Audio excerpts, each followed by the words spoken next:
But I want to talk about this trust privacy piece. Your generation, your peers, it feels like you guys have been just trusting of all of this far, far more and far deeper and far longer than we on this side of the divide.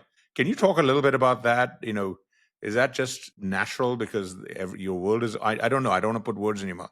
Talk to us a Yeah, little I bit mean, about how you guys think about trust and privacy. I think it is kind of like a generational thing. Sam kind of touched on it here, but there's like kids who are getting phones in their hands at like age like 5 almost, and they really don't know any better to where they're kind of using this from the get-go, and they're kind of so used to leaning on it to just, well, I mean, obviously at a younger age, you're not giving any information up willingly. You're mostly just playing games or watching videos and stuff. But I think it kind of builds this trust where it almost replaces, not replaces a human, but it kind of, it's hard to discern in ways, if this thing is something you're interacting with for information or if you're just trying to learn more about other things. So I think, yeah, I think intrinsically and just like by default, people don't think as much, I guess, in my generation. I don't want to speak for everyone, but I think on the privacy piece, it's kind of like, everyone's information is kind of out there to some extent. So might as well kind of lean on these platforms to get as much out of it as you can from advice, from help with school, finances, work,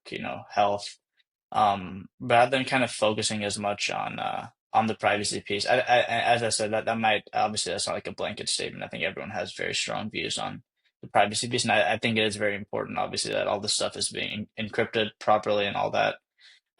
Obviously, I know they're using it to train models and stuff, but there's even a way. I mean, I do know people that whenever they are asking certain life advice or whatever it might be, turn on a temporary chat. Chat has this feature where you can kind of flip it on and they won't, they say it won't be used to train any of their data. It won't be saved Incognito mode. in memory. But yeah, so it essentially replaces, what people are used to on a browser for incognito, but on chat. So I think, I've done this at times where like, I might be doing like schoolwork, and then if there is something where I need to maybe get help on something that is not school related or academics related, I'll turn on a temporary chat. Also, just because there's this habit that chat has a lot, where it'll bias its responses based on what you just most recently talked about. So even if what you're asking has nothing to do with what you were asking previously, it'll still bleed in some of those responses and try and force in parts of information that you've recently given it. So I think it's a good way to kind of like section off. And in the future, I know we'll kind of talk about the whole